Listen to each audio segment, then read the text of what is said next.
buenas tardes a todos, sean bienvenidos. Es un honor que nos acompañen en este acto tan sentido en la historia de esta casa de estudios. Todos saben que es un día muy especial para los universitarios del Litoral.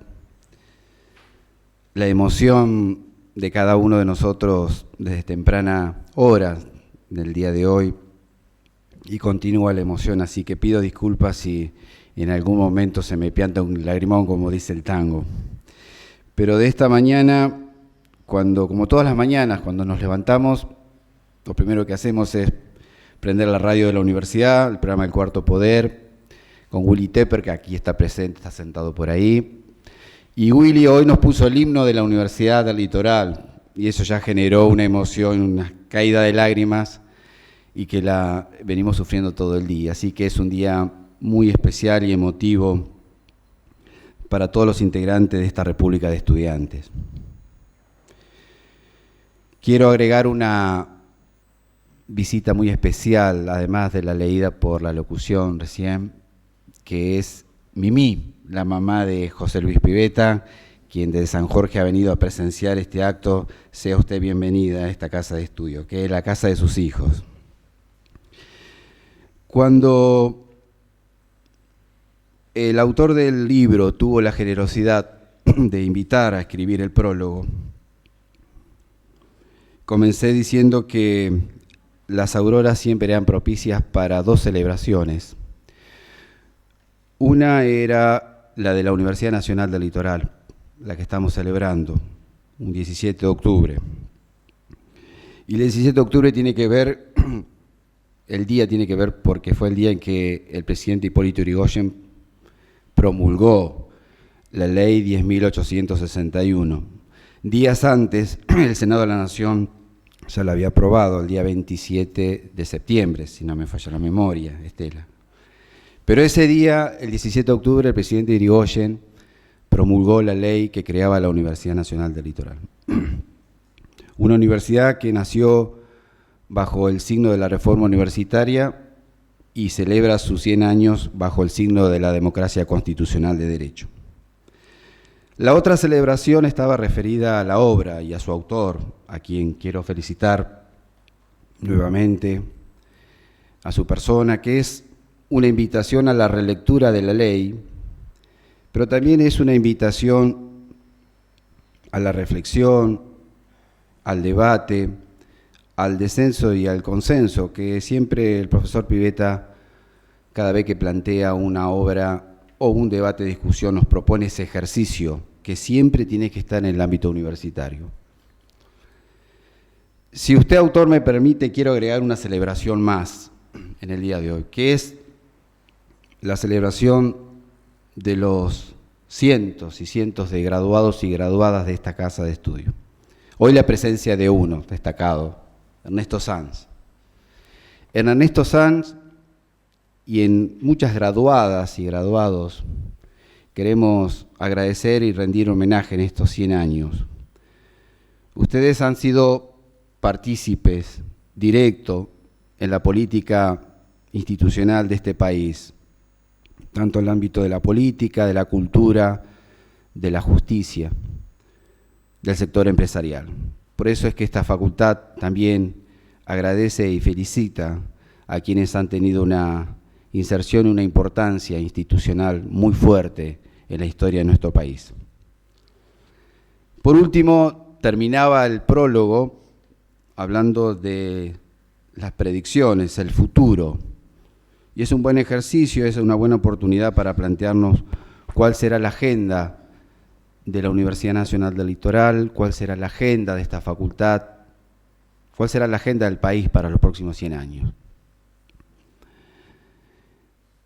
No me atrevo a ensayar cuál será el tema a tratar, pero sí, si me permiten, a invitarlos a construir una agenda colectiva. Todos tenemos que ser parte en la construcción de esa agenda que necesita imperiosamente el país.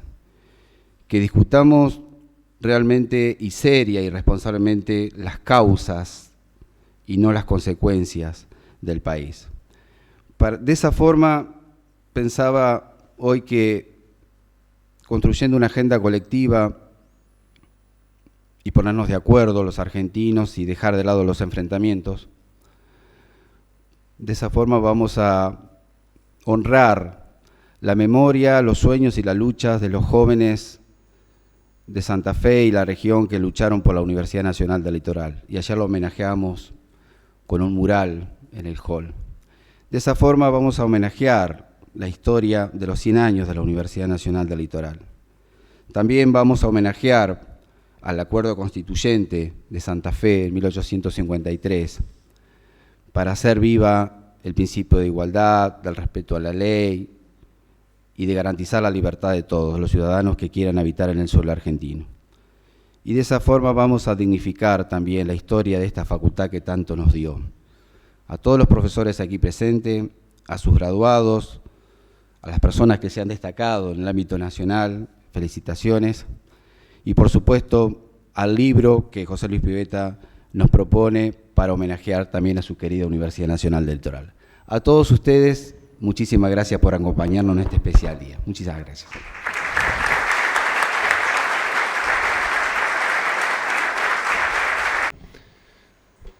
Pido permiso para alterar el orden de agradecimientos y necesito empezar por todos ustedes porque cuando se abrió la puerta sentimos, cuando ingresamos, el sabor tibio del rumor de las voces de ustedes. Y ahora sentimos el perfume del silencio de ustedes. Y lo voy a recordar siempre.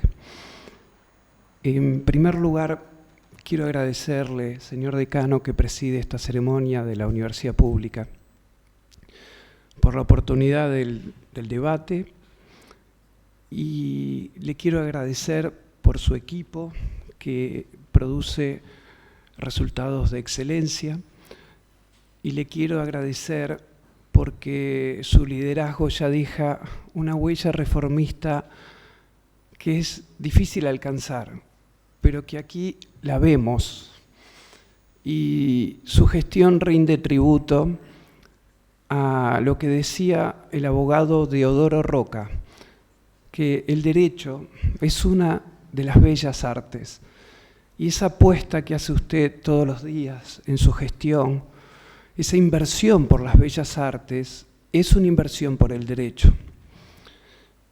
En segundo lugar, necesito agradecer especialmente que nos acompañe Ernesto Sanz.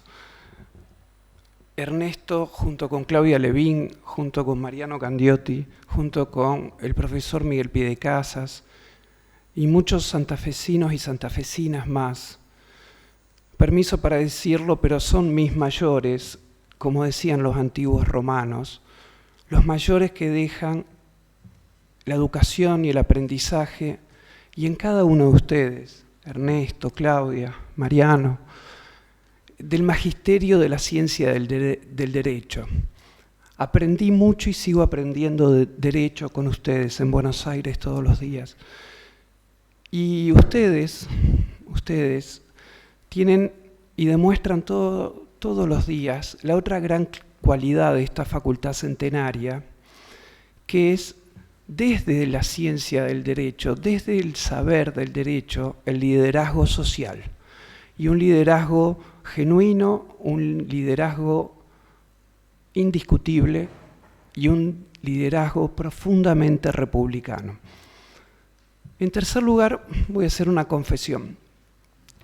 10 años atrás, el decano José Manuel y Javier, como vicedecano, me dieron otra enorme oportunidad de presentar mi primer libro, El embrujo de la palabra. Preparé un agradecimiento especial para Ivana, y ella, con su brava modestia italiana, no me habilitó. Y los hombres, como somos literales, cumplimos. 10 años después, pretendía enmendar ese error, pero advertí otro error. Y esta es mi confesión. 10 años atrás, en el hall de la facultad, también repleto de estos rumores tibios, iba a decir que si algo bueno había en ese libro era gracias a la biblioteca luminosa de Ivana. Y 10 años después creo que me iba a equivocar, porque la que es luminosa es Ivana.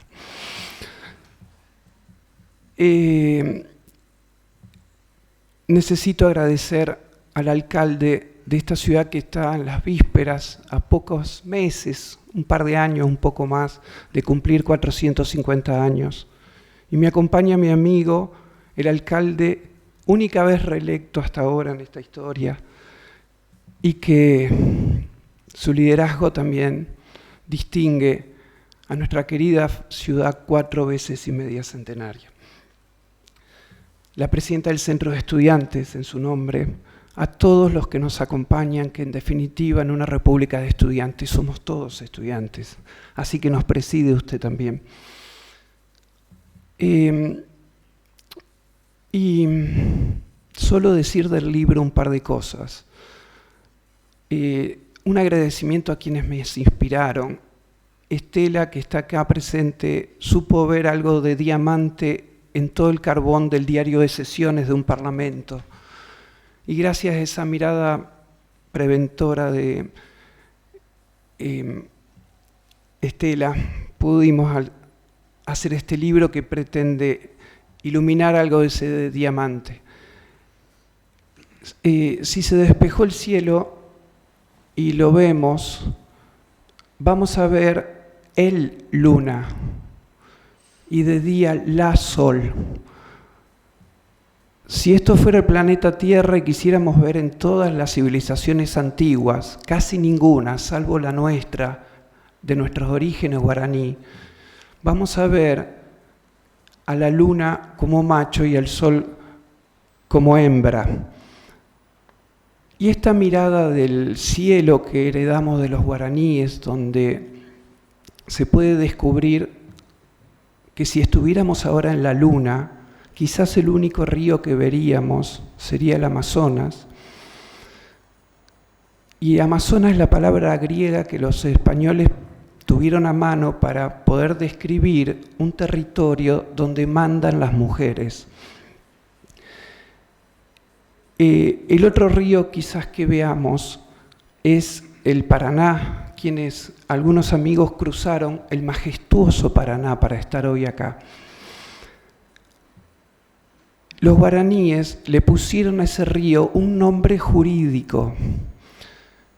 Cuando advertí esto, recordé a Pepita Méndez Costas cuando nos enseñaba la voz jurídica pariente, cuando nos trataba de que entendiéramos por qué los cónyuges no eran parientes, y comencé a entender mucho después que tenía que ver la ruptura.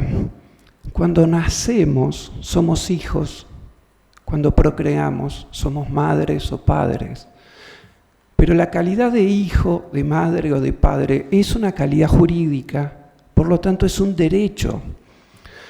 Y en Introducción al Derecho, cuando intentaban nuestros docentes, a quienes celebro en 2 nombres, en Jorge Fernández porque se llama Jorge Raúl Fernández por el personaje que trato en el libro, y especialmente en Rogelio Alanís, y en nombre de ellos de todos, porque ellos son distintos, son diversos, son plurales, y ahí radica el conocimiento. Como dijo René Descartes, claro y distinto.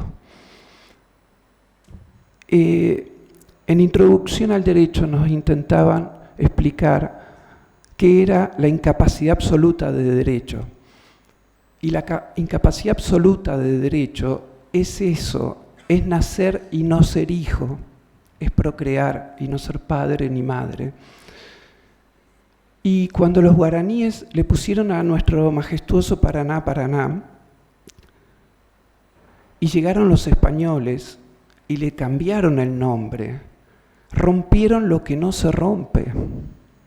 Porque cuando rompen la relación entre nacer y ser hijo, que el nombre jurídico de pariente establece para siempre, lo que ocurre en derecho es una incapacidad absoluta de derecho. cuando los españoles interrumpen al pariente del mar con el mar, lo que provocan es una incapacidad absoluta de derecho. Y el libro trata de una de todas esas incapacidades. Cuando de jóvenes decíamos, la lucha continúa para que haya menos dolores y más libertades. Y entre los dolores que había y las libertades que faltaban, era la incapacidad absoluta de derecho para el río pariente del mar de tener universidad pública nacional. De esto se trata el libro. Y cierro con dos cosas muy simples. Dos cosas mágicas que ocurrieron cuando terminé el libro. El libro va a tratar de quién reemplazó al rey de España para perpetuar la incapacidad absoluta de derecho. Entonces el libro va a tratar de otra palabra difícil de entender, que la decía don Hipólito Yrigoyen, que es contubernio. El contubernio, con el rancio abolengo conservador asociado a esa cándida ingenuidad positivista, socialista, que perseveraba en perpetuar esa incapacidad absoluta de derecho de tener el conocimiento. El libro, cuando trata de esto, pone desde ese diamante que estaba oculto en el diario de sesiones, echa luz sobre los voceros del contubernio y se va a destacar Bunge. Y el hecho mágico es que Bunge, mientras está diciendo todas las barbaridades que nos está diciendo, mientras está anatemizando sobre nuestro futuro, mientras nos está proscribiendo, su hijo está a punto de nacer. Y Bunge pone toda su garra en que la Universidad Nacional del Litoral no genere doctores. Pero el mes pasado, el hijo de ese legislador cumplió 100 años y es doctorado de la Universidad Nacional del Litoral. El segundo hecho mágico es que el profesor Aga, porque él es decano, porque es profesor, ha tenido una feliz idea.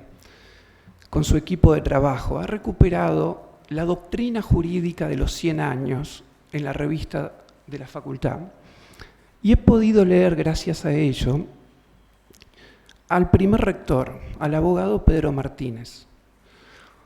El primer rector dice en esa conferencia cosas maravillosas. Por ejemplo, dice Ernesto, con tu magisterio en Buenos Aires, Claudia, Mariano y todos, que para Roma un jurisconsulto era un oráculo para toda la ciudad.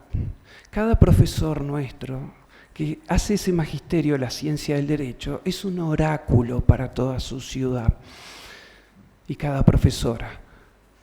El hecho mágico que encontré en ese texto de Pedro Martínez es recuperar a un hombre que yo trato en mi libro, pero pensaba que era solo un dramaturgo, que es Labardén.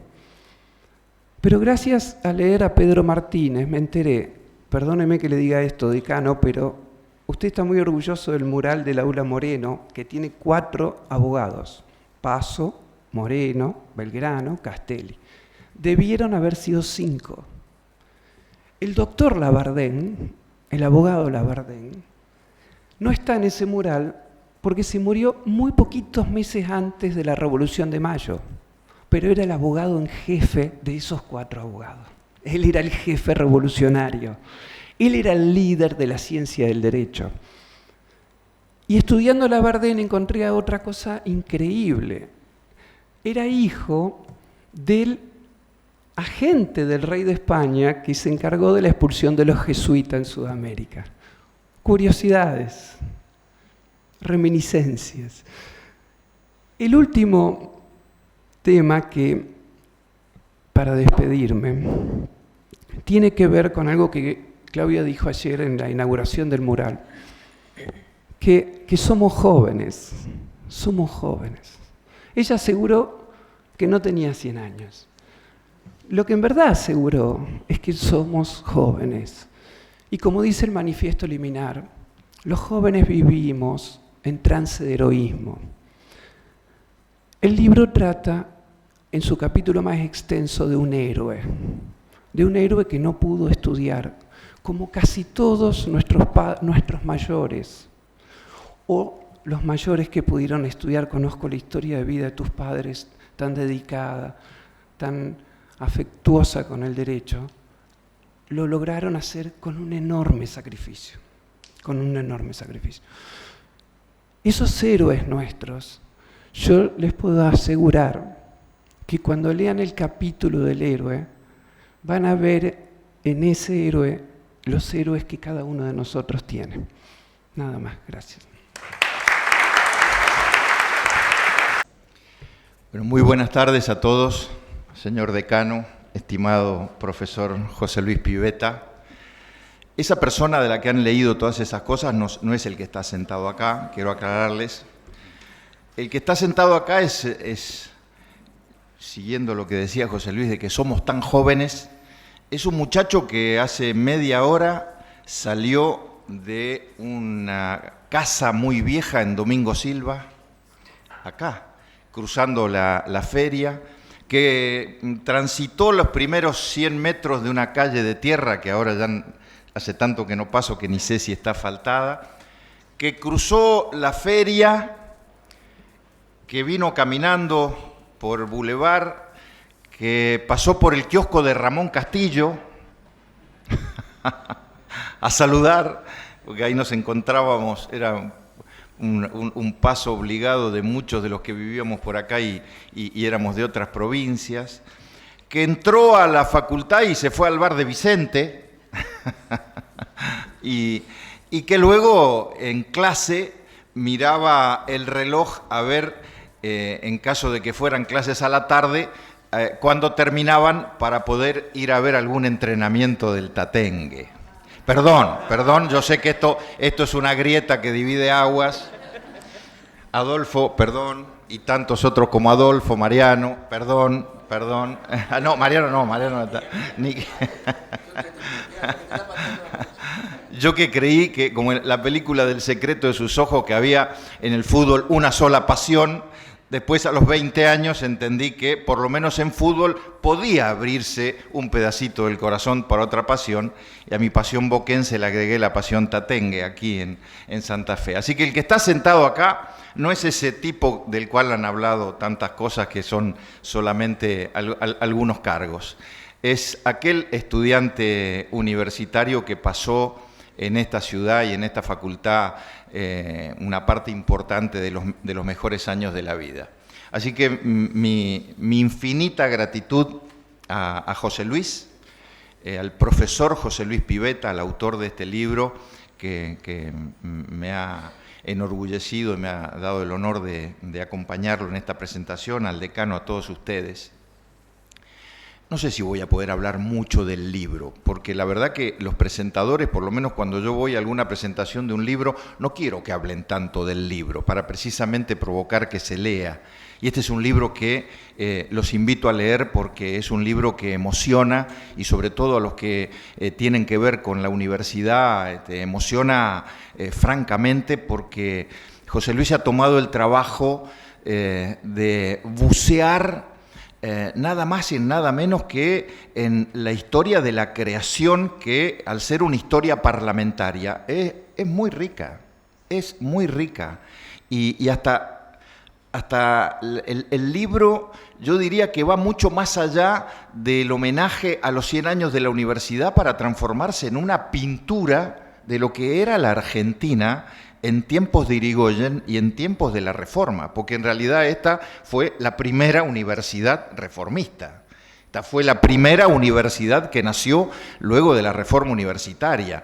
Y los debates en el Parlamento y el debate de esta ley, que no fue un debate de 2 semanas, 2 meses, que llevó 3 años, 4 años, que al autor del proyecto, Jorge Luis Rodríguez, le llevó casi 3 años de discusiones, incluso representación del proyecto, porque había perdido estado parlamentario. Y hay que leer las cosas que se decían en esa época sobre la creación de una universidad nacional. Para quienes en los últimos años, siendo legisladores nacionales, hemos asistido a la creación de muchas universidades prácticamente sin debate, y lo digo con un tono de profunda autocrítica institucional, creación de universidades nacionales sin debate, leer en el libro de José Luis Pivetta que el debate o el proceso parlamentario para la sanción de la creación de lo que era la cuarta universidad nacional en el país, estaba Buenos Aires, La Plata y Córdoba, que llevó 3 años, era otro país, era otro mundo también, eran otras discusiones.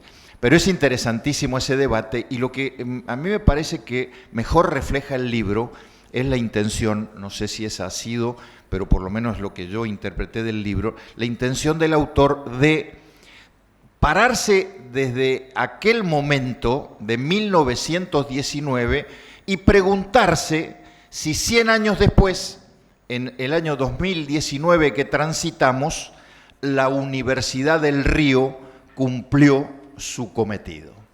Si la Universidad del Río de este 2019, que cumple 100 años, fue o hizo honor a aquel propósito que se plasmó no solo en el proyecto de Jorge Rodríguez, sino en el voto de aquellas mayorías que le dieron sanción definitiva.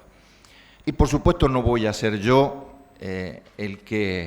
no va a ser este estudiante universitario que salió de la calle Domingo Silva hace un rato el que venga a decir si la universidad cumplió o no ese rol. Es la realidad la que da la respuesta. Absolutamente la Universidad del Río cumplió con ese propósito. Tanto es así que me animo a decir, y esto no solamente es una opinión mía, sino que hoy está autenticada por todos aquellos que miran a los 100 años de la universidad. Esta universidad ha sido una usina republicana y democrática de la Argentina. Una verdadera usina republicana y democrática en la Argentina. Y yo me voy a permitir abonar este calificativo desde un momento de la historia en donde, fíjense qué paradoja, fue el momento que me tocó transitar a mí como estudiante y donde no había democracia en la Argentina. Mi primer día de facultad fue el 24 de marzo de 1976. Yo llegué a la facultad y en lugar del decano o en lugar del rector me esperaba el ejército pidiéndome el DNI y me lo devolvía después de haber pasado por la clase. Ese fue mi primer día de universidad. Y me recibí todavía en el tiempo del proceso militar. Me recibí a fines de los 80. Diciembre, mi última materia, el 22 de diciembre del 80. O sea que mi vida en la universidad fue una vida sin franja morada, sin asambleas universitarias, sin comedor universitario y con las casas de los alrededores, que eran las que ocupábamos los estudiantes que veníamos de otras provincias, en este caso por aquella zona de muchos mendocinos como yo, casi con una suerte de toque de queda de hecho que desde que anochecía nos obligaba, por lo menos en los primeros tiempos del 76, del 77, nos obligaba a permanecer adentro de nuestras casas. Y ni les cuento si a alguno de nosotros le tocaba ir a vivir a alguna casa donde había habido algún militante universitario previo a 1976. A mí me tocó. Había un par de mendocinos que inclusive en aquella época habían sido protegidos por Monseñor de Nevares en Neuquén, 2 muchachos que habían vivido en la casa donde yo fui a vivir. Así que la casa nuestra estaba señalada, una suerte de toque de queda de hecho. Pero ¿por qué viene a cuento esto? Porque si la universidad ha sido una usina republicana y democrática en épocas de democracia, y pongo el ejemplo desde el 83 hasta acá, con dos hitos, uno que fue un hito extraordinario, el otro mucho menor, pero que es importante también, el de la reforma del 94 y el del debate del domingo pasado. Que se haya elegido la Universidad Nacional del Litoral, y en esto lo veo a mi amigo José, que algo tuvo que ver en eso, y otros amigos también, no es una cosa menor, es todo un símbolo. No saben la emoción que nos dio a quienes vimos ese debate por televisión, en mi caso desde mi San Rafael, y estoy seguro que a muchos graduados de otros lugares del país, ver ese debate en el Paraninfo de nuestra universidad. Una cosa impresionante. Pero digo, si esto fue una usina republicana y democrática en épocas de democracia, lo fue mucho más en épocas no democráticas. Y a las pruebas me remito, como diríamos vulgarmente. Por mi actividad política me tocó recorrer, caminar el país, cosa que se lo agradezco enormemente a mi partido, a la Unión Cívica Radical, y ustedes no saben la cantidad de graduados de esta universidad, y muchos de ellos graduados en aquella época oscura, la más oscura quizá de la historia argentina, que desde el 83 hasta acá han sido concejales, intendentes, diputados, senadores, gobernadores, miembros de tribunales de justicia, etcétera, etcétera, etcétera, llenando no solamente listas electorales, sino ocupando y llenando lugares de mucho privilegio y mucha fortaleza institucional a lo largo y a lo ancho del país, sobre todo en la zona del litoral. En mis campañas políticas, cuando iba a Entre Ríos, a Corrientes, a Formosa, a Misiones, al Chaco, y me encontraba con graduados de la universidad, algunos de ellos que habían compartido conmigo aquellos días y que eran funcionarios democráticos, empecé a prohijar en mi cabeza, y ahora lo estoy soltando, esto de que esta usina republicana y democrática lo fue aún más en épocas no democráticas. Ustedes, todos nosotros, debemos sentirnos orgullosos de ese legado de la Universidad Nacional del Litoral.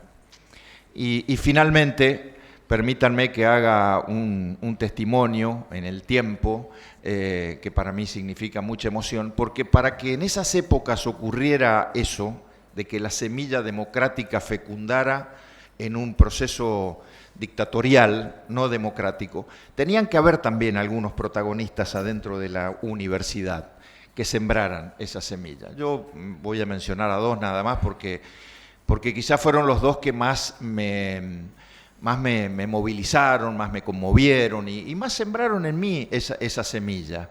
Y que por distintas razones de la vida, ambos tuvieron que ver después, alguno indirectamente y otro directamente, con mi vida política. Uno de ellos fue el doctor Benjamín Stubrin. Y me emociono porque después, muchos años después, aquel recuerdo me permitió conocer y ser amigo de Marcelo y de Adolfo y de Lilita. Y el otro recuerdo que también me emociona es el del negro Sergio Montiel. El doctor Stubrin fue mi profesor de Civil 3, Contratos. Y el doctor Sergio Montiel fue mi profesor de Ciencias Políticas. Y ambos, en plena época de la dictadura, no sé cómo se las arreglaban para sembrar en sus alumnos la semilla de la democracia. En el caso de Sergio Montiel, luego me tocó protagonizar como presidente del Comité Nacional de la Unión Cívica Radical el homenaje póstumo en Entre Ríos, y la verdad que son esas vueltas que tiene la vida, como la vuelta que tiene la vida que le conté recién en la intimidad, y que es una cosa muy particular. Yo rendí mi última materia internacional privado en una mesa que estaba de titular el doctor Antonio Bogiano y adjuntos era el doctor Albornoz y la doctora Pallarés.